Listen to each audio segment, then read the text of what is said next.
Dis Lucas Swart, Swartberg Intelligence Support Service. Ons gaan gou praat oor die brande van Oktober en die radikale politieke droom vir Suider-Afrika.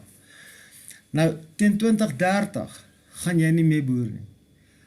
Zambië en Botswana, Zambië en Zimbabwe gaan die kosmaandjie word. Suid-Afrika sal in daai tyd die industriële blok word binne SADC. Daar gaan nie meer grenslyne tussen hierdie lande wees nie.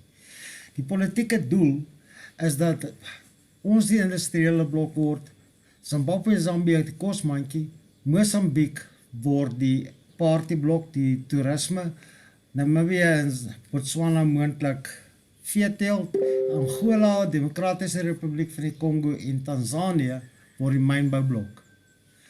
Wat jy moet verstaan is, jy gaan ophou boer as gevolg van die feit dat jy ekonomies glad nie meer verder kan gaan nie. Jy gaan ekonomies gebreek word deur misdaad, nie deur guerrilla-vegters en allerhande snaakse politieke partye nie. Daar gaan nog steeds plaasaanvalle wees, maar die hoofaanslag teen jou is misdaad. Nou ek is Lucas Swart en ek doen al 40 jaar navorsing om die onsigbare skakel tussen politiek en terrorisme te bewys. Intussen tyd vandat ek begin het die definisie van terrorisme verander. Maar ek dink Swartberg verstaan vandag nie net terrorisme nie, maar ons verstaan misdaad, ons verstaan hoe dit inskakel binne die politieke begeertes.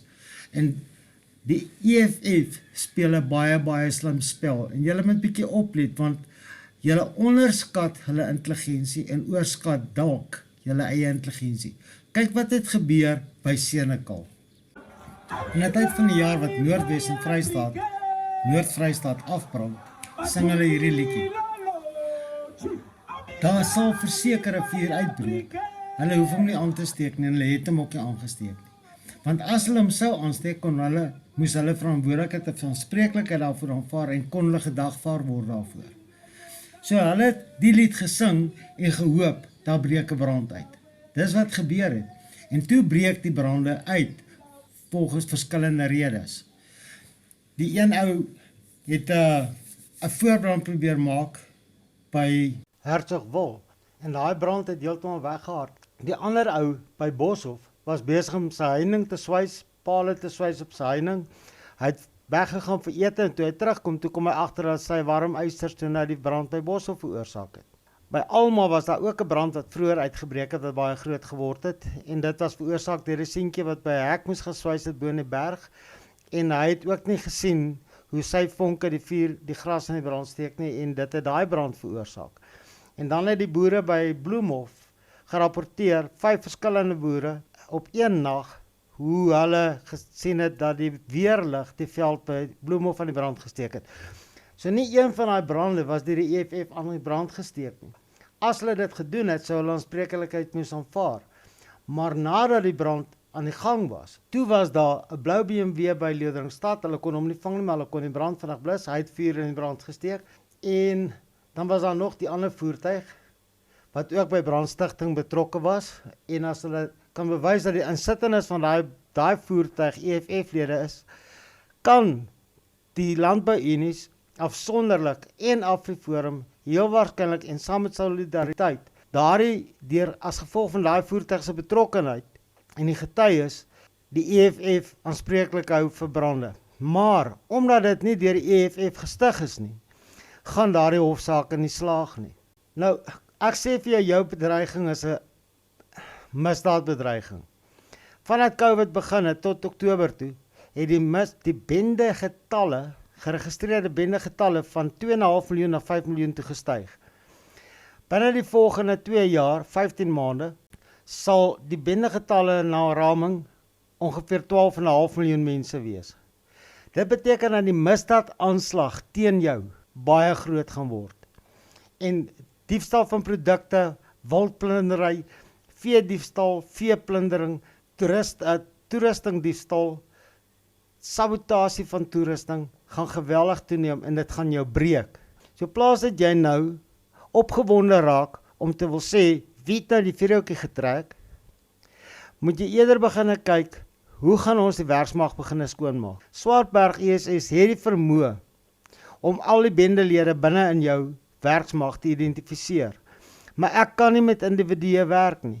Ek moet met volle boereverenigings of sakekamers werk, want ek het nie tyd om een dwars deur die land te gaan nie.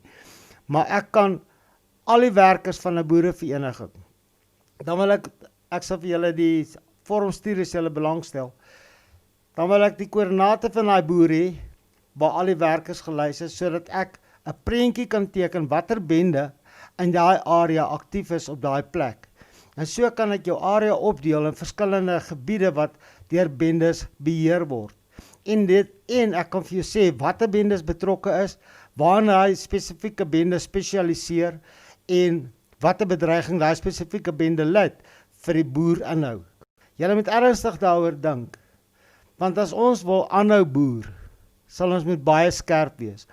Die rede hoekom hulle wil hê ons moet ophou boer, is vir dieselfde rede wat jy lang afstand en kort afstand taksies kry. Die een wil nie meer hê, die ander een moet meer as hy verdien nie. En in SADC, waar die lande nou almal provinsies van SADC word, wil die een provinsie nie hê dat die ander provinsie meer as hy bevoordeel mag word nie. En daarom moet, wanneer Zambië en Zimbabwe die kosmandjie word, mag Suid-Afrika wat die industriële blok word, nie in kompetisie wees en meer kos produseer as Zambië en Zimbabwe nie. En dit is die rede hoekom jy teen 2030 nie meer mag boer nie.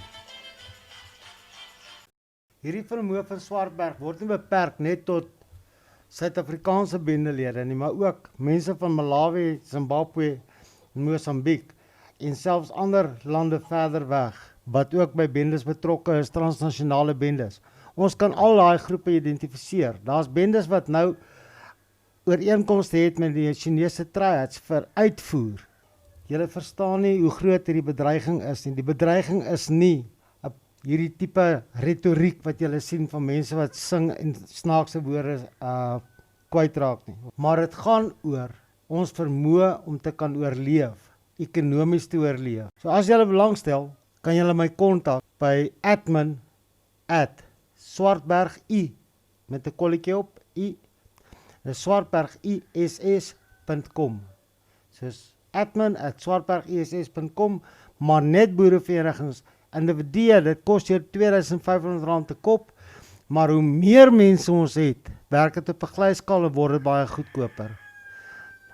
Nou ja, nou dat julle weet wat die bedreiging is, ek hoop dat ons almal baie genoeg reën sal kry hierdie jaar. Baie dankie.